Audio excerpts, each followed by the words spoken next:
Kembali ke money management ya. Tadi saya bertanya banyak berkaitan dengan modal, berkaitan dengan kebutuhan dan sebagainya. Di dalam money management nanti yang paling penting sebenarnya adalah bagaimana kita mengatur resiko ya. Bagaimana cara kita mengatur resiko. Resiko bagaimana? Resiko saat kita analisa pasarnya berbalik. Kalau pasarnya searah dengan analisis tidak terlalu dipertimbangkan baik ya. Karena pasti profitnya. Kita entry buy marketnya tinggi. Ya, pasti profitnya besar, tidak usah dipertimbangkan, tidak usah dipikir terlalu jauh. Yang dipikir terlalu jauh, dipikir terlalu dalam, ini adalah saat posisi kita salah. Kenapa kalau kita posisi salah harus diperhatikan? Diingat kita ini trading online, jadi online ini, apalagi dalam dunia trading online ini ada namanya margin. Kita jualan barang yang konvensional, kita kulaan misalkan sepeda atau kulaan alat rumah tangga misalkan, kita jual 1-2 laku, yang lain tidak laku tidak masalah, kita tunggu 1 hari, 1 bulan, 1 tahun tidak masalah, barangnya tetap ya, mungkin kita rugi waktu dan sebagainya. Tetapi kalau online itu ada margin ini ada namanya jaminan ya, ada jaminan kayak kita ke Pegadaian ya, kita Pegadaian gitu, kita ke Pegadaian membawa emas 1 kilo, di Pegadaian dikasih pinjaman misalkan 80% ya, nilainya 800 juta misalkan. Tapi kan ada aset yang kita gadekan di sana. Kalau dalam jangka waktu tertentu kita tidak bisa membayar atau sudah memenuhi syarat jatuh tempo tidak bisa membayar, maka aset kita yang kita jaminkan dilikuidasi, artinya diambil ya, dijual untuk menutupi tadi ya, karena sudah sesuai dengan perjanjian. Di dalam trading itu ada juga nanti jaminan, itu ada margin, ada jaminannya.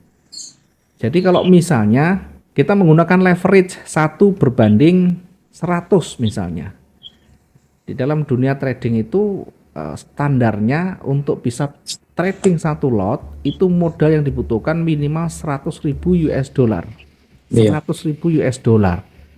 Jadi kalau kita umum ya, tanpa ada margin, tanpa ada leverage, itu 1 lot itu 100.000 modal kita.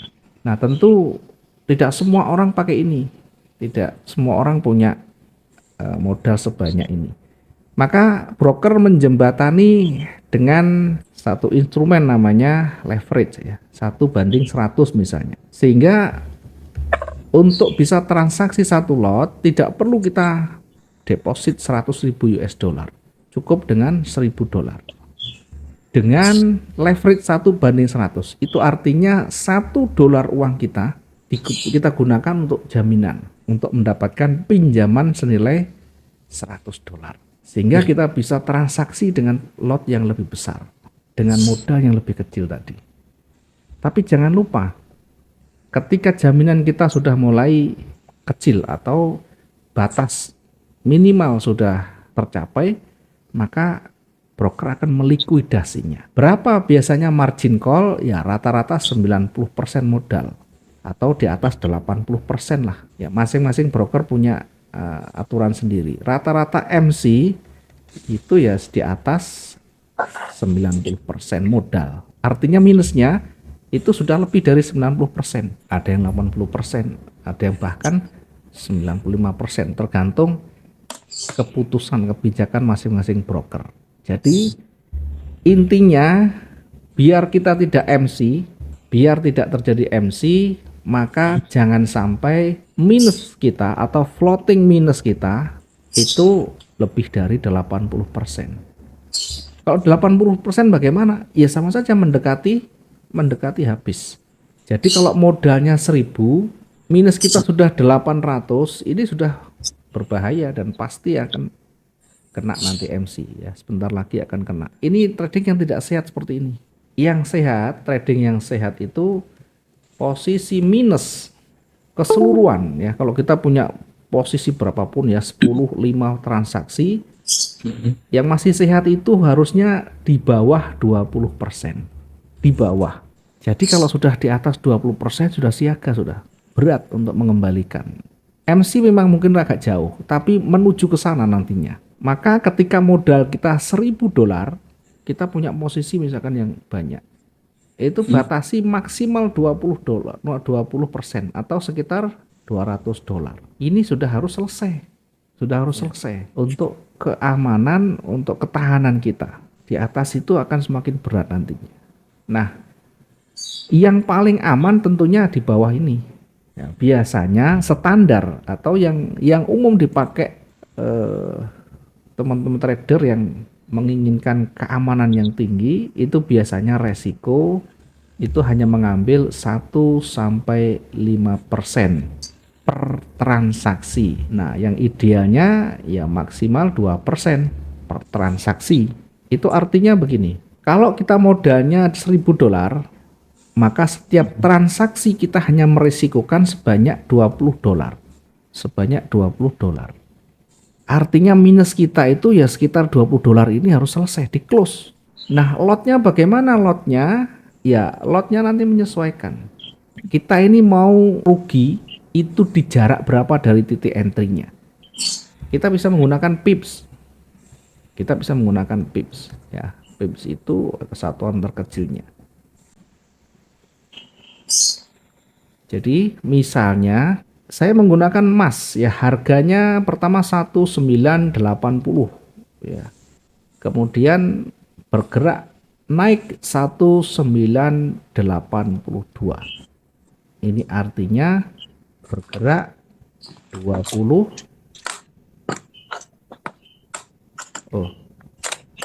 bergerak 20 pips.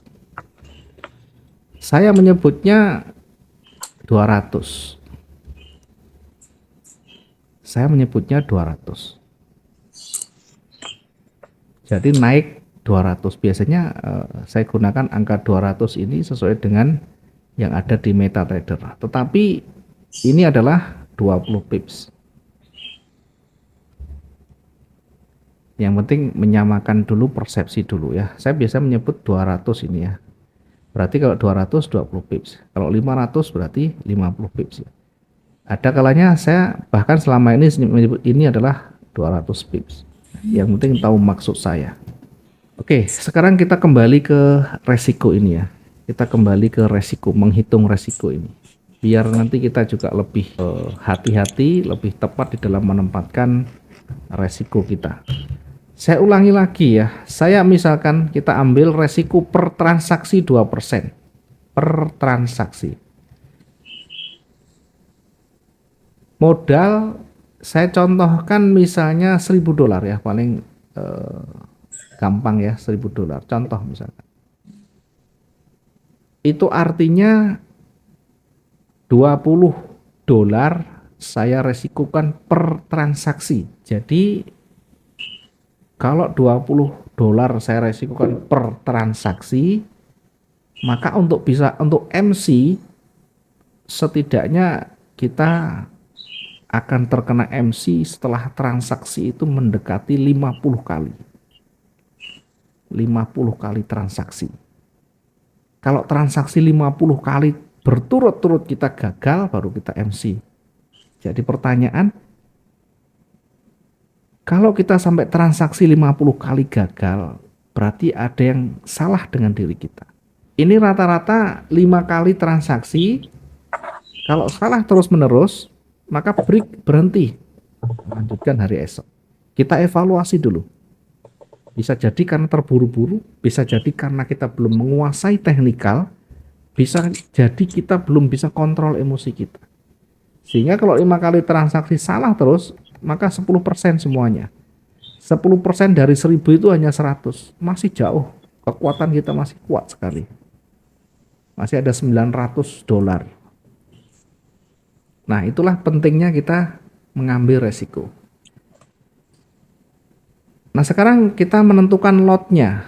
Bagaimana kita menentukan lotnya? Nah, kalau kita menentukan lot, kita bisa membaginya dengan ketahanan. Pertama, bisa menggunakan ketahanan 20.000, 50.000 dan sebagainya ya. Atau kita bisa menggunakan berapa kira-kira resiko kita dalam pipsnya itu atau dalam hitungan pergerakan itu berapa. Contohnya begini, saya kasih contoh di XAU ya, misalkan saya menggunakan MetaTrader yang di belakang koma ada 2 digit ya. Kalau Agnes itu di belakang koma ada 3 digit. Kalau 3 digit berarti ya selisih itu kalau di pipsnya nanti tambahkan 10.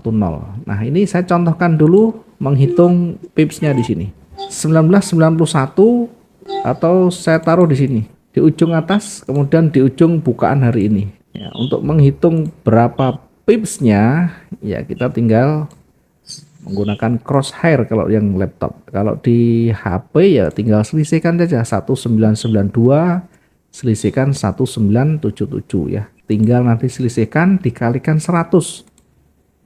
Di emas itu kontrak size-nya adalah satu lotnya ada 100. Sehingga kalau misalkan kita tinggal hitung 1992 selisihkan yang paling gampang dikurangi 1977, maka selisihnya 15 dikalikan 100 jadi 1500 atau 150 pips. Ini ada 1500, kira-kira sekitaran ini ya. Nah, yang saya pakai bukan pips tapi angka ini yang 1500 ini.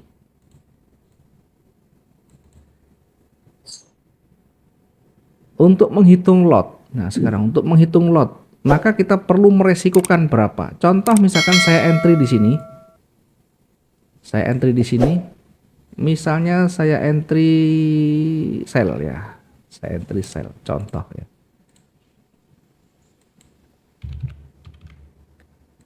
Maka untuk resikonya saya taruh di atasnya, ya, saya taruh di atasnya, bisa di atas sumbu, bisa lebih di atasnya lagi, atau bisa menghitung dengan menggunakan pipsnya. Saya tarik sejauh 500.